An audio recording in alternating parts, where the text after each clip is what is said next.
마가복음 강의 두 번째 시간입니다. 지난 주일은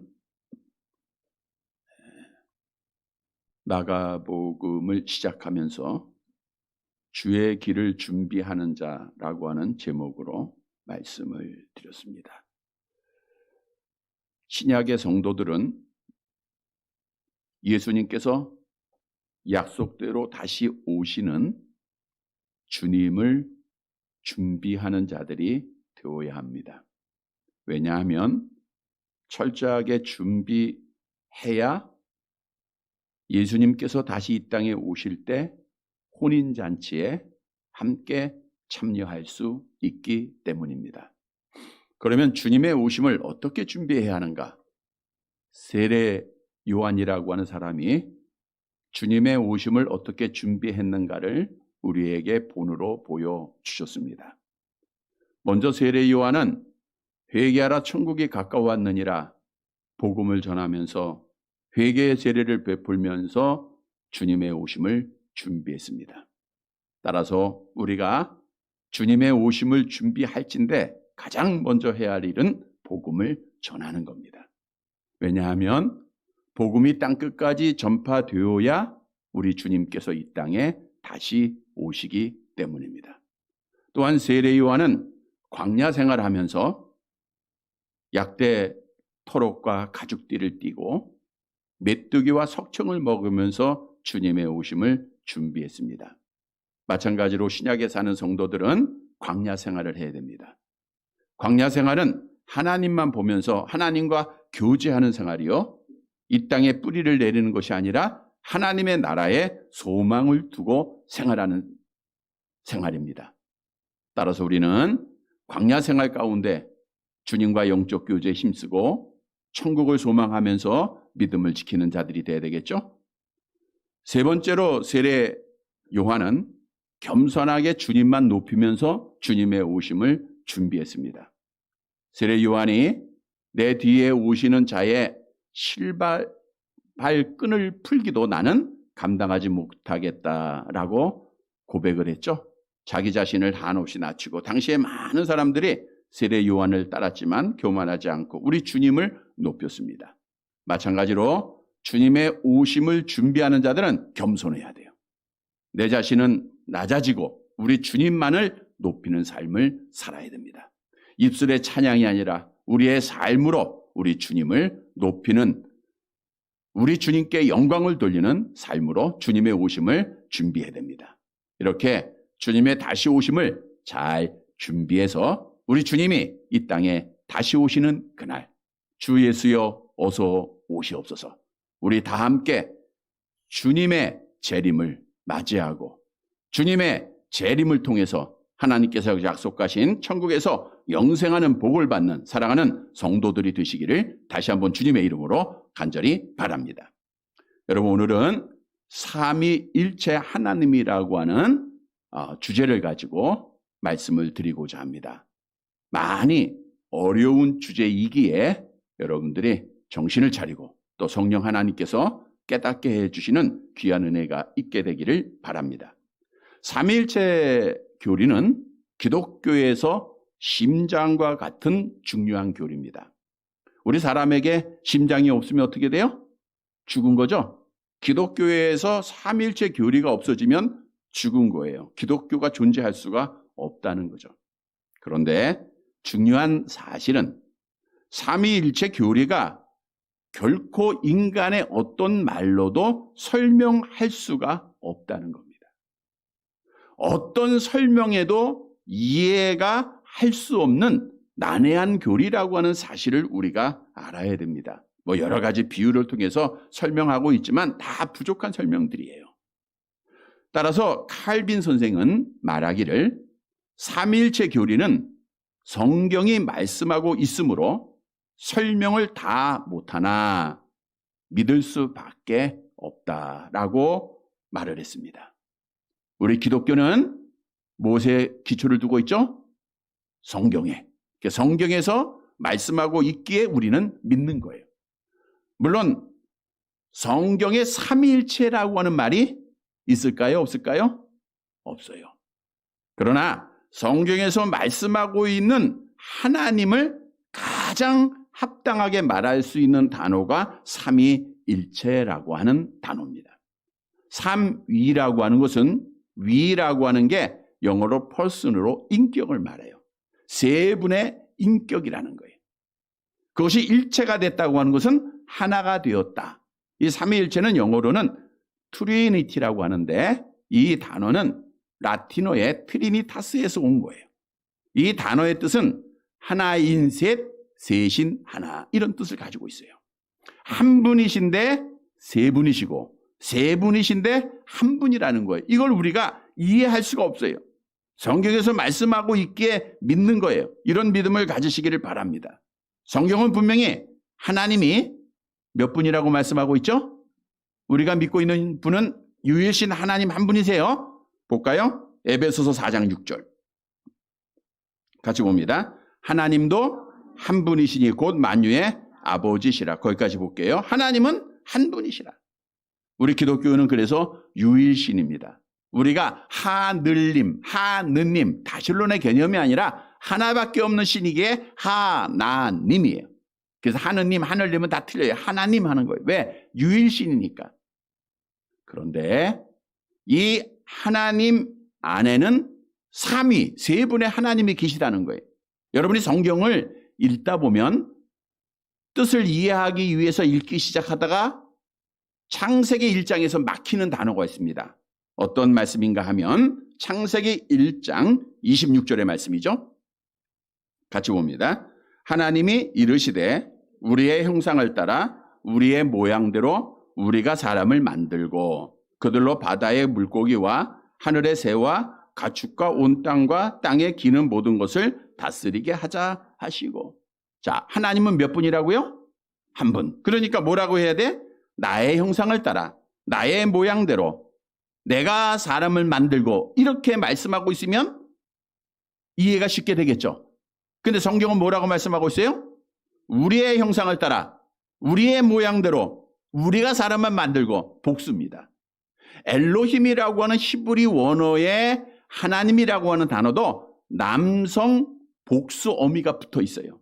이 말에는 삼위일체 하나님이 아니고는 설명이 될 수가 없습니다. 우리 하나님은 한 분이신데 그 안에 삼위, 세 분의 인격을 가지신 분이 계시다. 그분을 통해서 하나를 이루고 있다는 거예요. 성경도 삼위일체에 대해서 수없이 증거하고 있는데 우리가 예수님께서 마지막으로 우리에게 남기신 말씀이 제자 삼으라는 거죠. 그러면서 뭐라고 말씀했죠? 볼까요? 마태복음 28장 19절 같이 봅니다. 그러므로 너희는 가서 모든 민족을 제자로 삼아 아버지와 아들과 성령의 이름으로 세례를 베풀고. 여기가 말씀에서 볼 때 세례를 베풀 때 누구의 이름으로? 아버지의 이름, 아들의 이름, 성령님의 이름입니다. 그러니까 성부, 성자, 성령이 그대로 다 나와 있어요. 또 목사가 하나님의 권위를 통해서 축도를 할 때 삼위일체의 하나님이 있음을 말씀하고 있죠. 고린도후서 13장 13절입니다. 함께 봅니다. 주 예수 그리스도의 은혜와 하나님의 사랑과 성령의 교통하심이 너희 무리와 함께 있을지어다. 축도는 위에서 내리는 기도이기에 있기를 소원합니다, 바랍니다 라는 상향적인 기도가 아니에요. 있을지어다라고 맞추면 됩니다. 그런데 축도에는 반드시 있어야 될 것이 예수님의 은혜, 또 성령님의 교통, 하나님 아버지의 사랑, 세 가지만 있으면 돼요. 근데 목사님들이 가끔 멋있게 축도하려다가 이것저것 넣다가 실제를 빼먹는 경우가 있어요. 예수님의 은혜와 하나님의 사랑과 성령의 교통만 들어가면 됩니다. 그런데 축도를 시작할 때 뭐라고 시작하죠? 이제는, 그러죠? 네, 전에 한번 말씀드렸죠. 어떤 목사님이 오랜만에 축도를 하는 거예요. 이제는 이 생각이 안 나. 그게 뭐라 그랬다고요? 요새는. 네. 자, 축도에는 예수님의 은혜, 하나님 아버지의 사랑, 성령 하나님의 교통만 있으면 됩니다. 이 말씀 가운데 보면 삼일체 하나님을 말씀하고 있는 거예요. 그런데 중요한 사실은 이 삼위의 하나님 중에 차별이 있을까요? 없을까요? 우리가 생각할 때는 누가 가장 높아요? 성부 하나님이 높고, 그 다음에 성자 하나님, 그 다음에 성령 하나님, 이렇게 생각을 하고 있는데 차별이 없고 동일한 권능과 지위를 가지고 있다는 거예요. 그러니까 성부 하나님이나 성자 하나님이나 성령 하나님이 같으신 동일한 권능을 가지고 계신 분입니다. 빌립보서 2장 6절에 보면 한번 같이 볼까요? 그는 근본 하나님의 본체라 그랬고 하나님과 동등되다 그랬죠. 또 요한복음 1장 1절 함께 봅니다. 태초에 말씀이 계시니라. 이 말씀이 하나님과 함께 계셨으니 이 말씀은 곧 하나님이 신이라. 여기서 말씀은 예수님이죠. 예수님이 하나님이시다. 하나라고 하는 것을 말씀해 주고 있어요. 그래서 삼위일체 하나님은 동일한 거예요. 물론 성부 하나님이 성자 하나님을 보내셨고 성자 하나님이 성령 하나님을 보내셨죠. 그래서 기능적인 면에서는 차이가 있을 수 있어도 권능과 능력은 동일한 분입니다. 예를 들어 보면 창세기 1장에서 천지 만물을 창조하실 때 누가 창조하셨죠? 삼위일체 하나님이 창조하셨어요. 성부 하나님이 나오고 성령 하나님이 나오고 성자 하나님이 나옵니다. 택한 백성들을 구원함의 이름에 있어서도 삼위의 하나님이 함께 하셨다는 거예요. 시간적으로도 하나님은 스스로 계신 분이죠. 태초 전부터 성부 하나님이나 성자 하나님, 성령 하나님이 스스로 계셨다라고 성경은 증거하고 있어요.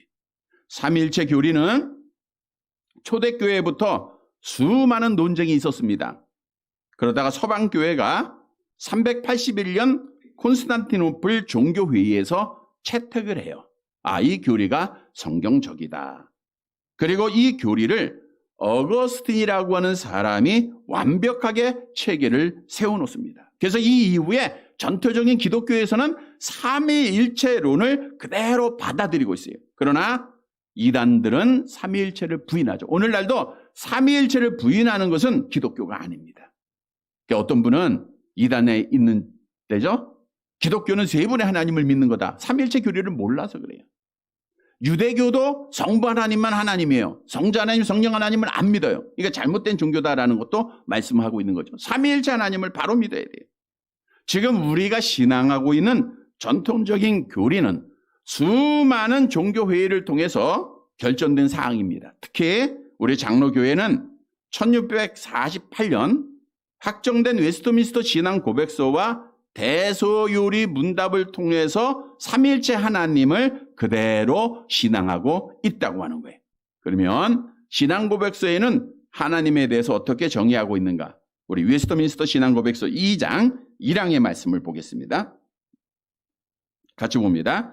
하나님은 오직 한 분이시요 살아계시고 참되시며 무한하시고 온전하시고 가장 순수한 영이시요 보이지 아니하시고 변하지 아니하시고 영원하시고 측량하지 못할지며 전능하시고 가장 지혜로우시고 가장 거룩하시며 가장 자유로우시고 가장 절대적이시다. 우리 하나님은 오직 한 분이시다. 이 말씀을 정의하고 있어요. 또 2장 3항에 보면은 이런 말씀이 있죠. 함께 봅니다. 단일한 신성에는 삼위가 계시는데 본질과 권능과 영원성이 동일하신 성부 하나님, 성자 하나님, 성령 하나님이시다. 자, 이제 본문으로 돌아옵니다. 오늘 본문에 보면 삼위일체 하나님을 잘 설명해 주고 있는 말씀 중에 하나인데 그것도 삼위일체 사역에 대해서 동일하신 하나님이신데 어떤 사역을 하고 계시는가를 우리에게 알려주고 있어요. 이 교리를 잘 믿으면 끝까지 믿음을 지키고 이단에 넘어지지 않습니다. 따라서 오늘 말씀을 통해서 삼위일체 하나님을 잘 믿고 확실하게 신앙하고 끝까지 믿음을 지키는 사랑하는 성도들이 되시기를 간절히 바랍니다. 첫째로 성자 하나님은 나의 죄를 담당하기 위해서 세례를 받으셨다는 거예요. 본문 9절의 말씀을 함께 보겠습니다. 마가복음 1장 9절. 방송으로 함께하는 분들도 말씀 한번 찾아보시기 바랍니다. 마가복음 1장 9절 같이 봅니다. 그때에 예수께서 갈릴리 나사렛으로부터 와서 요단강에서 요한에게 세례를 받으시고 그때란 예수님께서 공생애를 시작하시는 때를 의미하고 있는데, 공생애를 준비하면서 가장 먼저 하신 것이 세례 요한에게 세례를 받으셨다는 거예요. 자, 오늘 본문에 보면 예수님께서 갈릴리 나사렛으로부터 왔다라고 말하고 있어요. 다시 말하면 예수님이 사시던 곳이 어디예요? 나사렛. 우리가 아는 대로 예수님은 어디서 탄생하셨죠? 예수님 어디서 탄생하셨어요? 예, 베들레헴.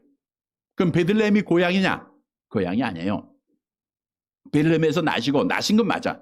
근데 헤롯 왕이 어린아이를 죽이려 할 때 예수님이 어디로 피신해요? 애굽으로 내려가. 그리고 다시 유대 땅에 오는데 그 육신의 부모님이 정착한 곳이 나사렛입니다. 그래서 성경도 나사렛에서 한 30년쯤 살았기에 예수님의 고향으로 표기하고 있어요. 누가복음 2장 39절 함께 봅니다. 주의 율법을 따라 모든 일을 마치고 갈릴리로 돌아가 본 동네 나사렛에 이르리. 본 동네는 고향을 말하고 있는 겁니다. 고향이 나사렛이었다라고 성경이 말씀하고 있어요. 그런데 이 나사렛은 예루살렘으로 북쪽으로 약 120km 떨어진 아주 시골 마을입니다. 그래서 사람들로부터 잘 인정을 받지는 못하는 거예요. 예를 들어보면 빌립이 자기의 친구 나다나엘을 찾아가서 유대 공회원이었죠. 내가 예수를 만났다. 내가 메시아를 만났다라고 하니까 나다나엘이 뭐라 그랬어요? 요한복음 1장 46절 같이 볼까요? 나다나엘이 이르되 나사렛에서 무슨 선한 것이 날 수 있느냐. 이렇게 무시당하고 천대받던 도시가 나사렛이에요. 자, 그런데 이곳에 사시던 예수님이 공생애를 시작하면서 요단강에 세례 요한에게 와서 세례를 받은 거예요. 세례라고 하는 것은 물로 씻는다, 담그다 이런 뜻을 가지고 있는데 어떤 의미가 있죠? 죄 용서를 받는다. 죄가 씻어진다. 이런 뜻을 가지고 있는 거예요. 잘 보세요. 세례는 누가 받아요? 죄를 씻기 위해서 받기 때문에 누가 받아야 돼? 죄인들이 받는 거예요. 당시에 세례 요한이 회개하라 천국이 가까웠다 하니까 선지자의 음성을 듣고 많은 사람이 요단강에 와서 세례 요한한테 세례를 받은 거예요. 왜요? 죄인인 것을 깨달으니까. 그런데 여기에 중요한 의미가 있죠. 우리 예수님은 죄가 있어요, 없어요? 죄가 없으신 분입니다. 요한일서 3장 5절을 보세요. 같이 봅니다. 그가 우리 죄를 없애려고 나타나신 것을 너희가 아나니 그에게는 죄가 없느니라. 뭐가 없어요? 죄가 없어요. 우리 예수님은 보통 생육법으로 출생한 사람은 원죄를 가지고 있지만 예수님은 성령으로 잉태된 분이기 때문에 원죄도 없고 자범죄도 없으십니다. 우리 예수님이 항상 기도에 힘쓰셨죠? 그 수많은 기도 가운데 하나님 아버지 나의 죄를 용서해 주세요라고 기도하신 적이 없습니다. 왜요? 죄가 없으시기에. 그런데 죄 없는 예수님, 성자 하나님께서 세례를 받으실 필요가 있어요, 없어요? 없음에도 불구하고 오늘 세례 요한에게 세례를 받았다는 거예요. 여러분, 왜 죄 없는 예수님께서 세례 요한에게 직접 세례를 받으셨는가? 그 이유는 예수님께서 세례 받으신 것은 택한 백성들의 죄를 짊어지시고 이 땅에 오셨기에 그 죄인으로 여김을 받았기에 그들의 죄 씻음을 의미하는 요한에게 세례를 받았다라고 하는 거예요. 다시 말하면 의인이신 예수님께서 죄인으로 여김을 받으시고 세례 요한에게 세례를 받는 자리까지 내려가셨다는 거예요. 고린도 후서 5장 21절입니다. 같이 봅니다. 하나님이 죄를 알지도 못하신 이를 우리를 대신하여 죄로 삼으신 것은 우리로 하여금 그 안에서 하나님의 의가 되게 하려 함이니라. 여러분, 우리에게 무엇을 교훈하고 있습니까? 죄 없는 성자 하나님이 이 땅에 오셨는데 세례를 받을 필요가 있어요, 없어요? 없어요. 그런데 우리의 죄를 담당하셨기에 세례 요한에게 오늘 세례를 받으세요. 그리고 나서 결국 십자가상에서 피 흘려 죽으십니다. 우리 예수님도 그런 말씀하셨죠? 인자가 온 것은 마태복음 20장 28절 암송해 볼까요? 인자가 온 것은 섬김을 받으려 함이 아니라 도리어 섬기려 하고 자기 목숨을 많은 사람의 대성물로 주려 합니다. 여기서 많은 사람은 택한 백성들입니다. 내가 온 곳은 양으로 하나님의 택한 사람으로 생명을 얻게 하기 위해서 오셨다라고 성경은 증거하고 있어요. 여러분, 성자 하나님은 나의 죄를 담당하셨기에 세례 요한에게 세례를 받으신 겁니다. 나의 죄를 담당하셨기에 겟세마네 동산에서 기도하시다가 원수들에게 잡히시고 대제사장과 총독 빌라도에게 사형을 언도받고 골고다 언덕에 십자가상에서 피 흘려 죽으셨다는 거예요. 마치 구약에 죄 용서받기 위해서 대상자가 제물을 가져오고 제사장이 그 제물을 잡아 피 흘리고 그 사람의 죄를 용서했던 우리 예수님이 죄인의 모습 속에서 우리의 죄를 친히 담당하시고 자신이 제물로 드려줬다는 거예요. 따라서 세례 요한은 예수님께서 자기에게 나오시는 모습을 보고 뭐라고 말씀했습니까? 요한복음 1장 29절을 보세요. 같이 봅니다. 요한이 예수께서 자기에게 나오심을 보고 이르시되 보라 세상 죄를 지고 가는 하나님의 어린 양이로다. 보라 세상 죄를 지고 가는 하나님의 어린 양이. 그래서 세례받고 그래서 십자가에 죽으셨어요. 그러면 여러분 예수님께서 내 죄를 대신 짊어지시고 세례받으시고 십자가에 죽으심으로 우리는 어떤 유익을 얻게 되었는가? 이사야서 53장 5절입니다. 같이 봅니다.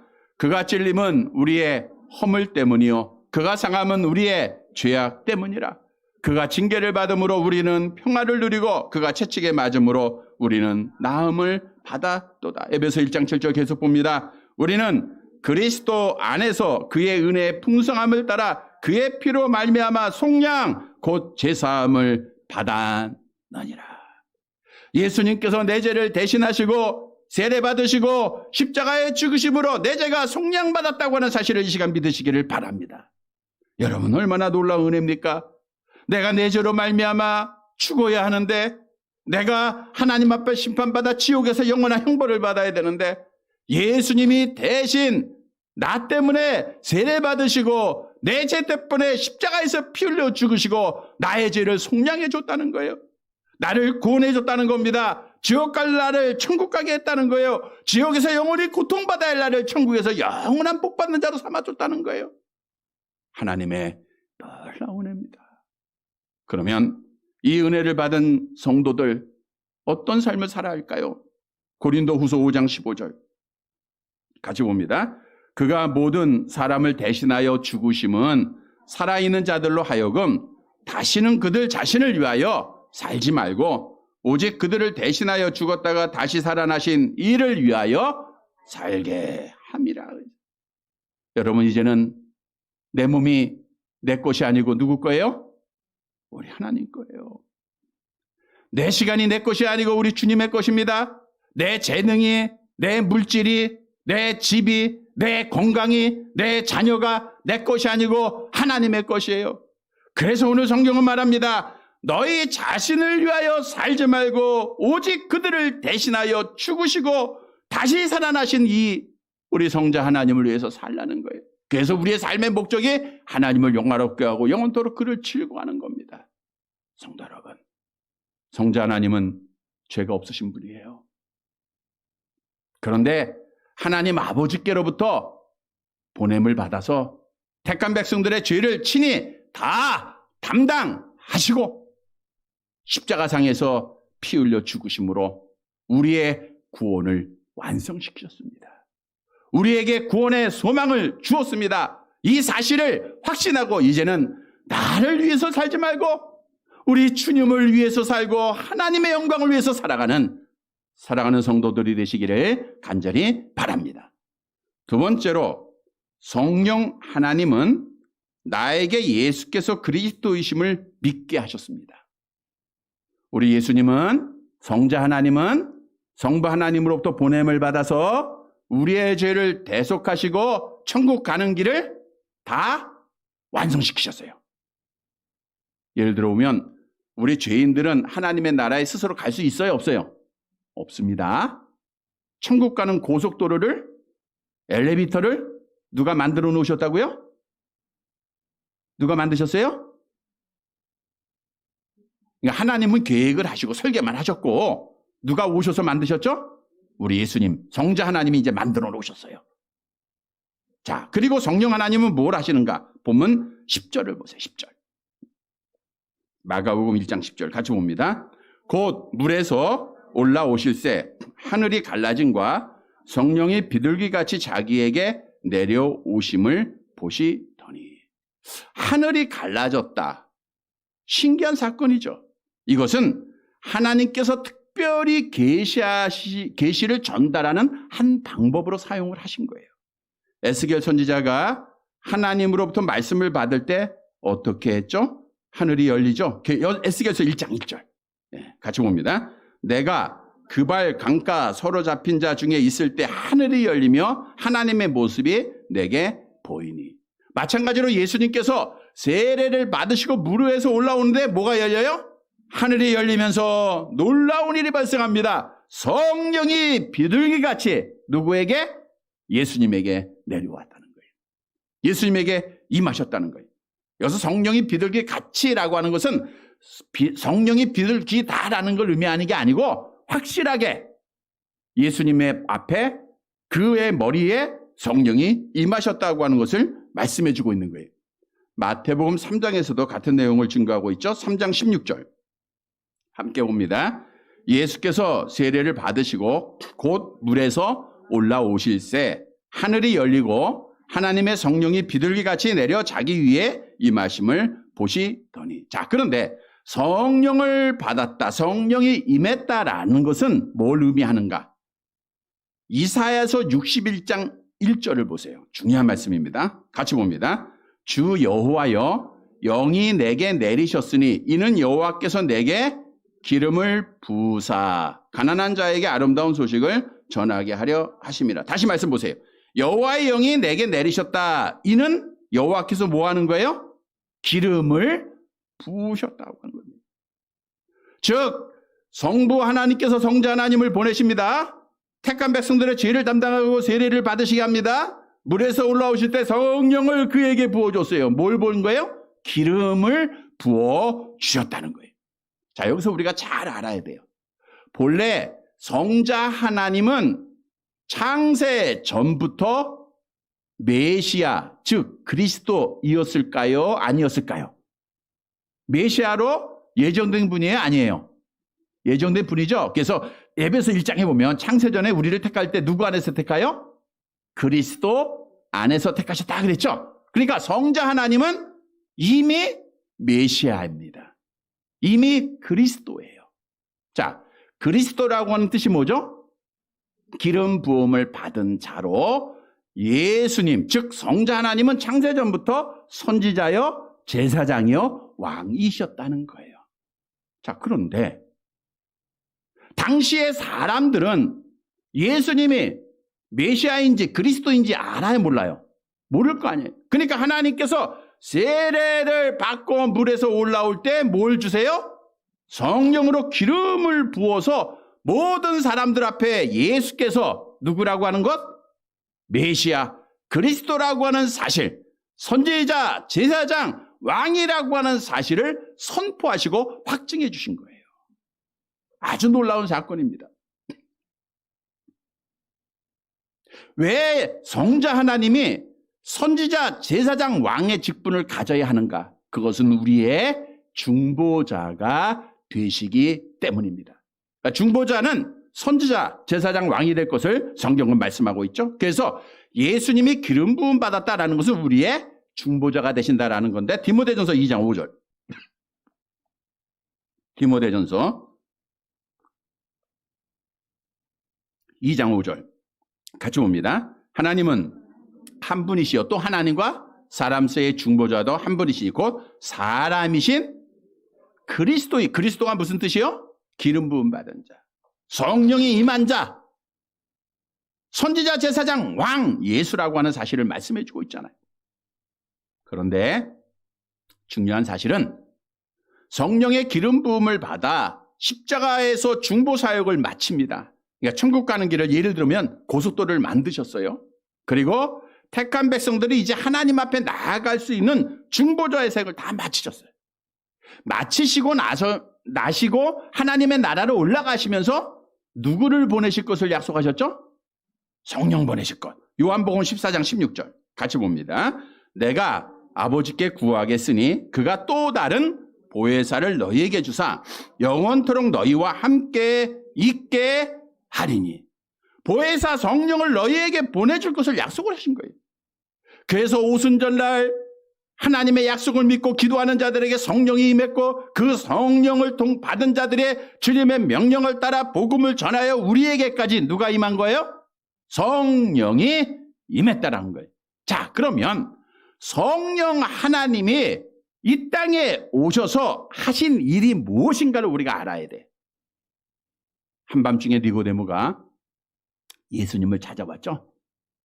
어떻게 해야 하나님 나라 갈 수 있습니까? 그때 주님이 뭐라 그래요? 요한복음 3장 3절 같이 봅니다. 예수께서 대답하여 이르시되 진실로 사람이 거듭나지 아니하면 하나님의 나라를 볼 수 없는. 여기서 거듭난다는 것은 물과 성령으로 거듭나는 거죠. 중생받지 않으면 그런 뜻입니다. 디도서 3장 5절을 보세요. 디도서 3장 5절 같이 봅니다. 우리를 구원하시되 우리가 행한 바 의로운 행위로 말미암지 아니하고 오직 그의 긍휼하심을 따라 중생의 씻음과 성령의 새롭게 하심으로 하셨나니. 그러니까 성령은 우리를 뭐하게 해요? 거듭나게 해요. 우리를 거듭나게 하셔서 결국은 우리의 죄를 깨닫게 하시고 예수를 그리스도로 믿게 하시는 분이 누구예요? 성령 하나님이 하시는 일입니다. 요한복음 16장 8절을 보세요. 같이 봅니다. 그가 와서 죄에 대하여 의에 대하여 심판에 대하여 세상을 책망합니다. 그러니까 우리가 죄를 깨닫는 것은 누가 하신 거예요? 성령이 하시게 하시고 그 다음에 예수를 믿게 하죠. 고린도전서 12장 3절 같이 봅니다. 그러므로 내가 너희에게 알리노니 하나님의 영으로 말하는 자는 누구든지 예수를 저주할 자라 하지 아니하고 또 성령으로 아니하고는 누구든지 예수를 주시라 할 수 없느니라. 그러니까 예수는 주가 되시고 그리스도가 되십니다라고 믿게 하신 분이 누구예요? 성령 하나님. 우리가 열심히 공부하고 노력하고 배워서가 아니라 성령 하나님이 우리를 죄를 깨닫게 하고 성령 하나님께서 우리에게 예수 그리스도를 믿게 하심으로 새로운 피조물로 삼아주신 거예요. 그래서 내가 예수가 주여 그리스도다라고 하면 나는 성령 하나님을 내 안에 모신 줄 믿으시기를 바랍니다. 성령 받은 자예요. 그래서 우리는 성령의 전이 된 자들입니다. 성령의 전이 됐어요. 이 비유를 다시 말씀드리면 우리 예수님께서 하나님 나라 가는 고속도로를 십자장에서 완성하셨죠? 중보자가 되심으로 이제 그 길을 완전하게 다 만들어 놓으셨어요. 근데 성령 하나님이 오셔서 택하신 자들에게 회개를 시키시고 천국 갈 수 있도록 새로운 피조물로 자동차 예를 들면 이제 우리를 한 멋있는 가장 아름다운 자동차로 만들어 주신 거예요. 기름통도 물론 있는 거죠. 그러니까 기름통을 가진 자동차로 만들어 놓으셨어요. 자, 그래서 우리는 이제 천국으로 다른 길로 곁길로 가면 안 돼요. 하나님이 만들어 놓으신 예수님이 닦아 놓으신 그 길로 가면 되는 거예요. 자, 근데 여기 중요한 일이 있어요. 아무리 값비싼 아름다운 자동차다 할지라도 스스로 가요, 못 가요? 뭐가 있어야 돼요? 기름이 있어야 돼요. 그래서 성령으로 거듭난 자들의 이 세상을 이기고 당당하게 하나님 나라로 가기 위해서는, 운행을 하기 위해서는 성령의 충만함을 받아야 되는 거예요. 여러분, 기름이 충만하면요, 고속도로를 아무리 먼 길을 할지라도 우리가 걱정해야 하네요. 안 하고 갈 수 있는 거예요. 운전하시다가 기름 떨어진 경험 없으시죠? 예. 있으세요? 차가 가요, 안 가요? 안 가더라고요. 예, 저도 2번이 있었는데 미국에서 고속도로를 운전하는데 주유소를 지나서 또 다음에 있겠지 하고 갔는데 한 30분을 갔는데 고속도로가 주유소가 없는 거예요. 그래서 결국은 멈추더라고요. 그래서 이제 패트롤이죠. 경찰한테 연락을 해가지고 와서 그 다음 주유소까지 갈 수 있는 기름을 채워주더라고.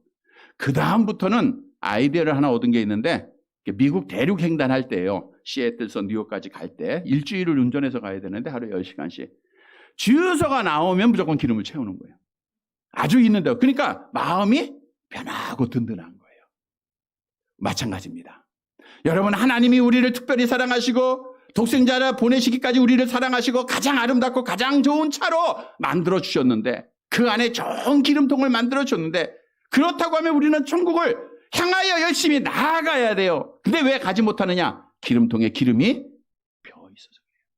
그래서 우리 성도들은 천국 가는 여정 끝까지 가기 위해서는 성령의 충만함, 기름통에 기름을 충만히 채워야 되는 거예요. 그래서 날마다 성령이 충만해야 돼. 성령이 충만한 성도들은 세상을 이기는 자들입니다. 성령이 충만하면 하나님의 나라를 향하여 곧게 갈 수 있는 길입니다. 성령이 충만한 자들은 그리스도의 빛을 발하는 자들이에요. 그래서 날마다 성령 충만해야 돼요. 성령은 우리를 예수님이 완성하신 그 길로 인도하는 분이 성령 하나님이 하시는 일이에요. 우리를 관리하고 계십니다. 성령의 충만함은 회개하는 자에게 주십니다. 기도하는 자에게 주십니다. 말씀에 순종하는 자에게 주세요. 성도 여러분, 성령 하나님을 통해서 내가 예수 그리스도로 믿고 내가 회개하고 그리고 이제 천국 가는 여정에 함께했다고 하는 사실을 분명히 믿고 날마다 성령 충만함으로 하나님께서 성자 하나님을 통해서 열어놓으시고 닦아놓으신 그 천국 가는 길을 우리가 낙오하지 않고 좌우로 튀지 않고 끝까지 가는 사랑하는 성도들이 되시기를 간절히 바랍니다. 세 번째로 성도 하나님은 나에게 하나님의 자녀가 되는 권세를 줬어요. 본문 11절 말씀 봅니다. 11절 같이 봅니다.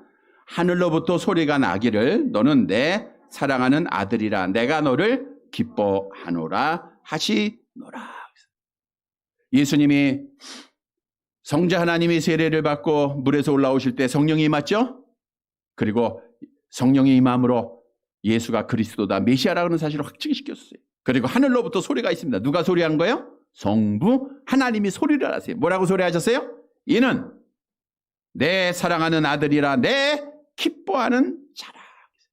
여러분, 구약 성경에 메시아가 하나님의 아들이며 하나님께서 기뻐하는 자가 될 것을 예언을 했어요. 시편 2편 7절입니다. 같이 봅니다. 여호와께서 내게 이르시되 너는 내 아들이라. 오늘 내가 너를 낳았다 그랬죠? 이사야 42장 1절 계속 봅니다. 내가 붙드는 나의 종 내 마음이 기뻐하는 자 그랬어요. 이 택하신 자를 봐라. 여러분, 성자 하나님은 잘 보세요. 영원 전부터 하나님의 아들이었을까요? 아니었을까요? 말 그대로 성자 하나님이니까 하나님 아버지의 아들이셨죠.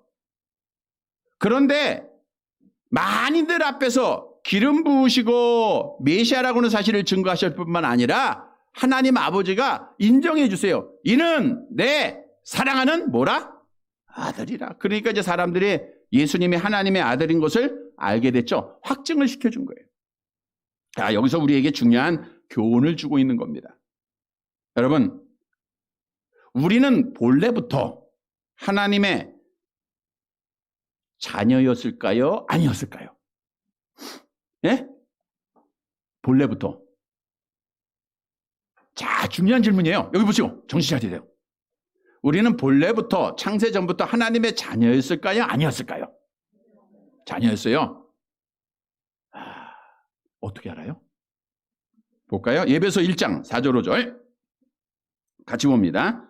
그 창세 전에 그리스도 안에서 우리를 택하사 우리로 사랑 안에서 그 앞에 거룩하고 흠이 없게 하시려고 그 기쁘신 뜻대로 우리를 예정하사 예수 그리스도로 말미암아 자기의 아들들이 되게 하셨다. 누가?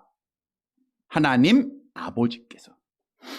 그러니까 우리는 나는 모르고 있는 일이었지만 내가 잘난 것도 없지만 하나님 아버지께서 특별히 사랑하심으로 창세전에 이미 그리스도 예수 안에서 나를 뭐로 삼아줬어요? 하나님의 자녀로 삼아준 거예요. 놀라운 은혜입니다. 우리 예수님이 스스로 창세전부터 하나님의 아들이셨다가 세례를 받고 물에서 올라오실 때 이는 내 기뻐하는 자라 사랑하는 아들이라 선포하셨듯, 그러면 하나님 아버지께서 언제 우리에게 너는 내 사랑하는 아들이다 라고 선포해 주셨죠? 내가 예수를 그리스도로 믿을 때입니다. 요한복음 1장 12절 암송해 볼까요? 영접하는 자, 곧 그 이름을 믿는 자들에게 하나님의 자녀가 되는 권세를 주셨으니. 여러분, 성부 하나님은 창세전에 우리를 하나님의 자녀로 삼으셨어요. 그리고 성령 하나님에 의해서 예수를 믿을 때 나를 뭐로 불러줬어요? 하나님의 아들이라. 내가 예수를 믿으면 하나님의 아들임을 믿으시길 바랍니다. 그러면 내가 하나님이 나의 아버지다라고 하는 증거가 뭐가 있을까요? 한번 하나만 얘기해 보세요. 하나님이 여러분의 아버지 맞아요, 안 맞아요? 맞죠? 기도할 때 뭐라고 불러요? 하나님 아버지. 그게 하나님 아버지죠. 성경 볼까요? 갈라디아서 4장 6절 함께 봅니다. 너희가 아들임으로 하나님이 그 아들의 영을 우리 마음 가운데 보내서 아빠, 아버지라 부르게 하셨나. 그래서 내가 성부 하나님을 향하여 아빠, 아버지, 아버지 부를 수 있는 특권이 주어진 거예요. 우리는 하나님의 자녀입니다. 하나님의 자녀라고 하는 것은 하나님 아버지께서 부성적인 사랑을 가지고 우리를 돌보시고 지켜주신다는 거예요. 우리의 필요를 채워주신다는 거예요. 먹는 거, 입는 거, 마시는 거 하나님 아버지가 책임져 주신다는 겁니다. 뿐만 아니라 내가 하나님의 자녀가 되었다는 것은 하나님의 나라를 상속할 수 있는 특권이 주어졌다는 거예요. 로마서 8장 17절. 로마서 8장 17절 같이 봅니다. 자녀이면 또한 상속자 곧 하나님의 상속자여 그리스도와 함께한 상속자니 우리가 그와 함께 영광을 받기 위하여 고난도 함께 받아야 할 것이니라. 그래서 하나님의 자녀이었기에 우리는 천국 가는 소망을 갖게 된 겁니다. 누가 이 은혜를 줬어요? 성부 하나님이. 성도 여러분, 성부 하나님의 은혜로 창세전부터 하나님의 자녀 삼아주시고 예수를 믿을 때 하나님의 자녀 되는 권세를 주시고 오늘도 우리는 하나님을 향하여 아빠 아버지 부를 수 있는 특권 속에 부성적인 사랑으로 하나님의 아버지의 돌보심을 받고 하나님의 자녀이기에 하나님의 천국을 그 나라를 상속받게 됐다고 하는 사실을 다시 한번 확신하는 사랑하는 성도들이 되시기를 간절히 바랍니다. 말씀을 정리해 드리겠습니다. 12시가 넘었어요. 빨리 갔죠? 네. 삼위일체 하나님, 서두에 말씀하신 대로 우리의 이성으로는 절대 깨달을 수가 없어요. 뭐가 말씀하고 있기에? 성경이 말씀하고 있기에 우리는 그대로 믿는 겁니다. 하나님은 몇 분이세요? 한 분. 그 안에 몇 분이 계세요? 세 분. 누구예요? 성부 하나님, 성자 하나님, 성령 하나님이십니다. 이분이 하나예요. 자, 오늘 본문의 말씀은 이 하나님은 모든 권능과 지위가 다 동일합니다. 그런데 하시는 일로 구별이 돼요.